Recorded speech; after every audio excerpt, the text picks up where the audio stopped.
الفائز بلقب أحسن لاعب في آسيا هو ناصر الشمراني من المملكة العربية السعودية.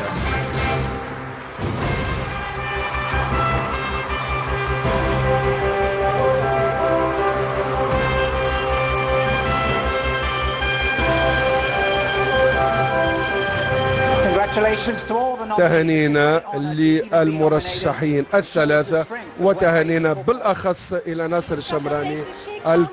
هؤلاء اللاعبون يبينون مدى تطور كرة القدم في آسيا. السيد ناصر الشمراني من المملكة العربية السعودية يتوج بلقب أحسن لاعب لعام 2014.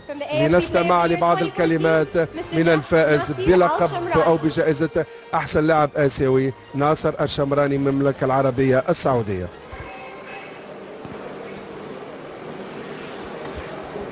مساء الخير للجميع. الحمد لله حصلت على هالجائزة. هذا شرف لي وشرف لأي مثل المملكة العربية السعودية وشرف للخليج. الحمد لله. وهذه الجائزة ما جات إلا بعد جهد وتعب من زملاء اللاعبين في النادي. أنا أحب أبارك لهم جميعا وأحب أبارك للكل، وإن شاء الله أنها تكون تديني مزيد من العطاء.